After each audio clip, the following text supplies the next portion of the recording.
Mortgage Mike here again, and I'm at a title company waiting to close a purchase on a residential real estate transaction. And I wanted to give you guys some information on the new legislation that's coming into effect on August 17th. Broker's agreement is going to be required for all buyers now with a buyer's agent. There will no longer be listing of the commission, the amount of commission that's being paid. Prior to this legislation, prior to the antitrust lawsuit, buyers' commissions used to be listed in the MLS. So like you're seeing here on the screen now, an agent could go into the MLS, look up a property, and you could see how much cooperating commission is being paid from the seller. All the MLSs remove any kind of cooperating commission information from MLS listings. So how does it work now? They're gonna need to contact the listing agent and ask how much, if any, is the seller willing to pay a buyer's agent for bringing them a buyer. If the answer is nothing, then that buyer is responsible for paying their own buyer's agent. Now, the other policy that's going to be implemented is that every single buyer's agent will need to get a buyer's agreement signed by that potential buyer. And if you don't have a signed buyer's agreement, chances are you're not even going to be able to show the house, because a lot of listing agents and sellers are not going to allow you to show their home if you don't have some sort of an agreement outlining your relationship with the buyer that you're bringing to purchase their home. But for the most part, there's just going to be some administrative changes in terms of how the paperwork's done, getting a buyer's agreement, the fact that you can't see the agent commission in the MLS. Yes, those things are going to change. However, I think it's going to be business as usual in terms of how the funds for commission and buyer's agents and seller's agents getting paid is actually done. Most sellers are not that rigid. If you can facilitate them selling their home and getting them the amount of money they want to net, they're okay with giving a concession. They're okay with paying a buyer's agent. Some of the panic I see is unwarranted, because in my experience, most sellers pay closing costs, contribute towards a seller concession for closing costs, which can then be used to pay the buyer's agent. Now, another point I want to raise, and this is specifically for my sellers, listing agents who make an agreement with a seller. Let's say they say, listen, I'm going to sell your house and I'm going to charge a 5% commission so I can split with the buyer's agent. If they bring me a qualified buyer, I'm going to take 2.5%. I'm going to pay 2.5%. And that's what they tell the seller. But then in this new environment where they don't have to actually list it in the MLS, that selling agent ends up taking all of that commission for themselves and not cooperate anything with the buyer's agent. Listen, I'm an optimist, right? I believe people, professionals, especially in the real estate industry, I believe most agents to be ethical. I believe them to be good people. So I don't think that's something that will happen as often. Sellers, pay close attention to the agreement that you sign with your listing agent.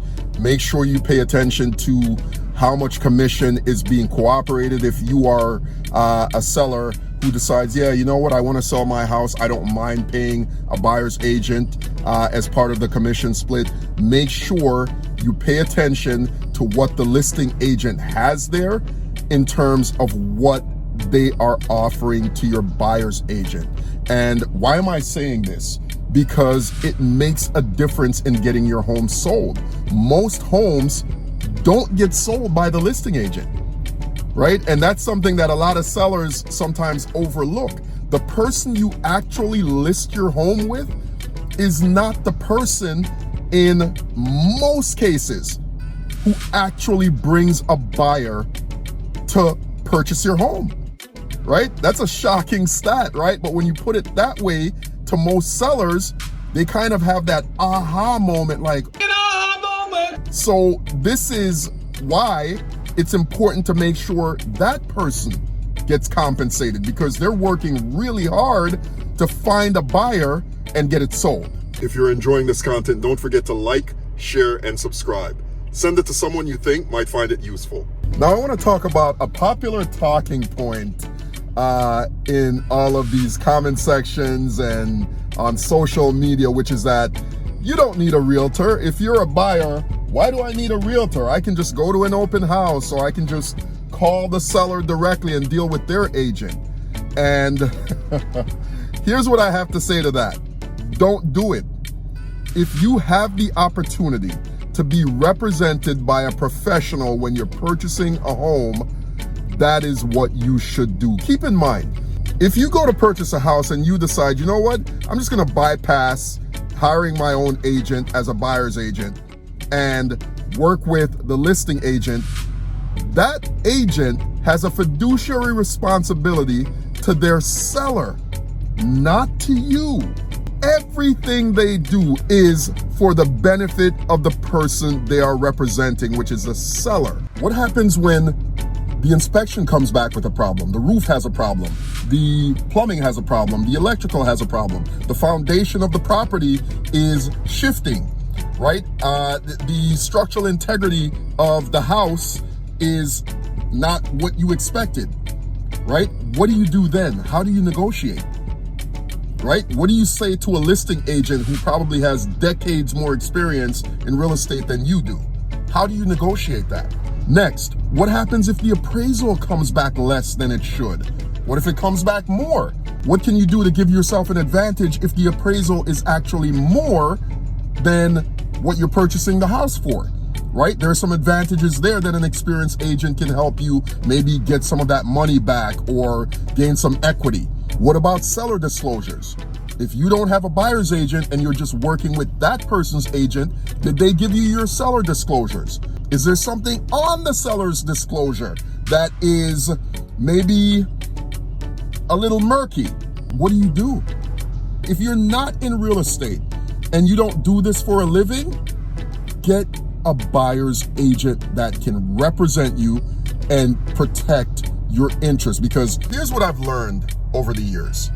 No one thinks they need a real estate professional or an agent until a real estate deal goes sideways. And I'm going to put a link to a case study of a deal that I actually saved and ended up helping that buyer find another house, making sure she didn't lose tens of thousands of dollars, and then went on to buy another property. A real estate agent or a realtor who is experienced and knows what they're doing is invaluable. Absolutely invaluable. And I'm not just saying this because I'm a mortgage broker and I'm a real estate broker. I'm saying this because it's true. The analogy I use, a good analogy I use is, imagine you're going through a divorce, and I don't mean to get dark here, but I want to make this point really vivid. Would you allow their lawyer to negotiate the entire thing without having your own attorney? You wouldn't. You would never do that, right? You wouldn't allow your ex-wife or your ex-husband's attorney to negotiate who gets the house, how much alimony or child support, if any, is paid, right? Who gets what assets, etc. You would want your own attorney negotiating on your behalf and in your best interest. That is what I liken having your own agent to. Don't forget to leave a comment with your thoughts below. Like, share, and subscribe, and I'll see you soon.